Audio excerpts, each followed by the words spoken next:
Hello दोस्तों, कैसे हो सब। तो आज हम सबसे पहले बात करते हैं एलवी साधु के बारे में। कुछ देर पहले एलवी साधु का एक फोटो सोशल मीडिया के ऊपर बहुत ज्यादा सर्कुलेट होने लगा, जिसमें आप देख सकते हो कि एलवी साधु और उनके दोस्त के साथ साथ चारों तरफ से पुलिस है, जिसको देखने के बाद ज्यादातर लोगों को लगने लगा कि एलवी साधु को पुलिस ने पकड़ लिया है। यहाँ तक कि मेन स्ट्रीम मीडिया में भी ये न्यूज आने लगे कि एलवी साधु को पुलिस ने पकड़ लिया ऐसा करके। लेकिन आपको बता दें कि इस फोटो के पीछे की सच्चाई कुछ और है। जैसा कि आपको पता होगा कि राजस्थान के अंदर अभी विधानसभा चुनाव चलने वाले हैं, और आपको ये भी पता होगा कि जब चुनाव वगैरह चलने वाले होते हैं तो कई जगह पे नाकाबंदी करी जाती है। कुछ उसी तरीके से कोटा ग्रामीण पुलिस के द्वारा भी नाकाबंदी किया गया था। तभी देखे कि वहाँ पे एक गाड़ी आती है, उस गाड़ी को पुलिस वाले रुकवाए, उस गाड़ी को चेक किए और उसमें देखे कि एलवी साधु है और उनके कुछ दोस्त हैं। जैसे पुलिस वालों को पता चला कि इनका नाम एलवी साधु है और ऐसे भी चेहरे से पहचान ही लिए होंगे। तो इसके बाद क्या हुआ कि कोटा ग्रामीण पुलिस के दिमाग में ये बात आ गई कि अभी एलवी साधु के ऊपर केस वगैरह दर्ज है या मीडिया के अंदर ऐसे बातें चल रही है कि ये फरार है, वांटेड है। तो इसको कंफर्म करने के लिए ये जहाँ से एलवी साधु के ऊपर केस दर्ज करवाया गया है, यानी कि नोएडा पुलिस के पास ये लोग कॉल किए शायद या ऐसे बात किए, यानी कि ओवरऑल एलवी साधु के बारे में ये जानकारी दी है कि अभी एलवी साधु यहाँ पे है, इतने लोगों के साथ है, ये गाड़ी है इनकी, ऐसे कुछ। सो ये वांटेड है या नहीं, जिसके रिप्लाई में नोएडा पुलिस ने ऐसा रिप्लाई दिया कि ऐसा नहीं है, वांटेड नहीं है एलवी साधु। यानी कि नोएडा पुलिस ने साफ साफ कोटा ग्रामीण पुलिस को इनकार कर दिया कि वांटेड नहीं है एलवी साधु। अभी उनके बारे में इन्वेस्टिगेशन चल रही है। अब ये बात जैसे कोटा ग्रामीण पुलिस को पता चला तो कोटा ग्रामीण पुलिस ने एलवी साधु को छोड़ दिया। इसका मतलब ये हुआ कि ना ही एलवी साधु फरार है, ना ही वांटेड है और ना ही वो अरेस्ट हुए हैं। सो जिस तरीके से एलवी साधु का नाम बदनाम किया जा रहा है, इसके ऊपर एलवी साधु बहुत ज्यादा गुस्सा है। इवन वो कुछ लोगों के ऊपर डिफेमेशन केस भी करने वाले हैं। यस, आप लोग खुद सुनो।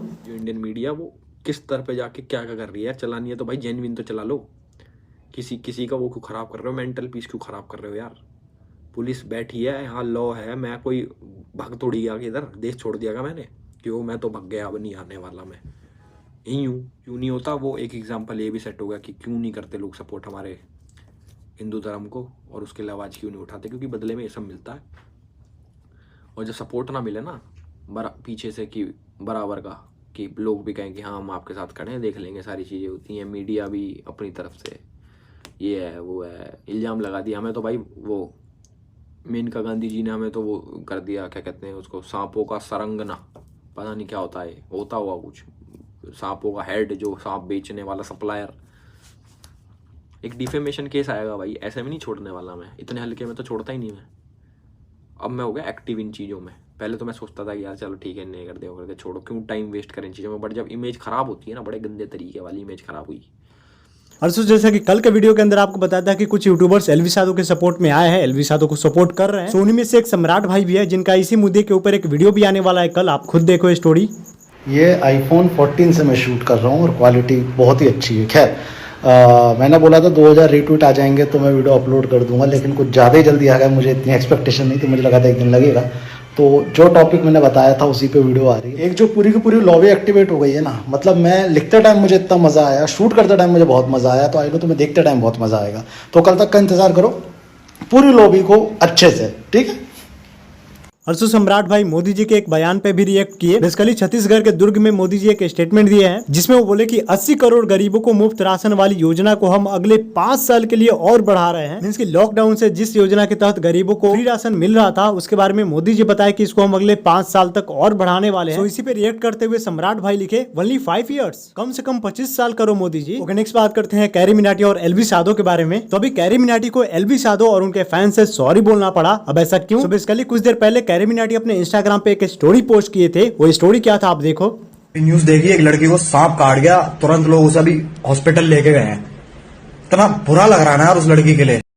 5 मिनट रुक जाओ यार, एंजॉय तो करने दो। अब हालांकि इस स्टोरी के अंदर कैरी मिनाटी एलवी साधु का नाम वगैरह तो नहीं लिए थे, बट जिस तरीके से अभी एलवी साधु के बारे में एलिगेशन या न्यूज चल रहे हैं, वो आपको पता है कि स्नेक्स के बारे में, यानी कि सांपों के बारे में ही है। इसके बाद क्या हुआ कि जैसे ये स्टोरी एलवी साधु के फैंस देखे तो उनको ये बहुत बुरा लगा। कहीं ना कहीं उनको लगा कि कैरी मिनाटी एलवी साधु का मजाक वगैरह बना रहा है। जिसके बाद कैरी मिनाटी के खिलाफ बहुत सारे हेट कमेंट ट्विटर के ऊपर आने लगे। हालांकि कुछ लोग ये बोल रहे थे कि कैरी मिनाटी स्नेक से रिलेटेड बात कर रहे हैं, तो इसका मतलब ये थोड़ी हुआ कि वो एलवी साधु को ही पोक कर रहे हैं। बट ऐसे कमेंट्स बहुत कम हो रहे थे। ज्यादातर कमेंट्स में लोग कैरी मिनाटी को गालियां ही दे रहे थे, जैसे कि कुछ कमेंट्स आप सामने स्क्रीन पे देख सकते हो। इसके बाद क्या हुआ कि कैरी मिनाटी को ये बात जैसे ही पता चला तो इस पे वो सॉरी बोलते हुए एक ट्वीट किए। गाइस, आज मैंने एक स्टोरी डाली थी, मुझे पूरी सिचुएशन पता नहीं थी, जब पता चली तो मैंने स्टोरी तुरंत हटा दी। आई नो ये सब मुझसे एक्सपेक्टेड नहीं है, I will be better than this, हो सके तो मुझे माफ कर देना। नेक्स्ट बात करते हैं फ्लाइंग बिस्ट के बारे में। तो फ्लाइंग बिस्ट सरकारी नौकरी, स्पेशली लोको पायलट की तैयारी करने वाले लोगों को बहुत इंपॉर्टेंट न्यूज दी है। यस, जो एक ट्वीट किया जिसके अंदर लिखे कि एक सपना था लोको पायलट बनने का, वैकेंसी आने वाली है है एलपी असिस्टेंट लोको पायलट की। मैक्सिमम एज 28 साल है, इसलिए मेरा सपना तो पूरा नहीं हो पाएगा, लेकिन कोई भी जो कि इसके लिए अप्लाई करना चाहता है वो आरआरबी यानी कि रेलवे रिक्रूटमेंट बोर्ड पे अपना ध्यान देते रहे। और अगर आप लोको पायलट बन जाए तो मुझे एक राइड जरूर करवाएं। वैकेंसी हो सकता है कि इस साल के अंत तक आ सकता है या अगले साल तक, लेकिन इलेक्शन से पहले आ जाएगा पक्का। उसके बाद अपने ही ट्वीट को इंस्टाग्राम में शेयर करते हुए लिखे कि जो भी ये स्टोरी देख के अप्लाई करेगा भाई मुझे प्लीज एक चक्कर लगवा देना। 28 नवंबर का एक दिन फ्लाइंग बिस्ट की वाइफ रितु राठी मैम के लिए बहुत ज्यादा लकी रहने वाला है। अब क्यों और कैसे आप खुद देखो।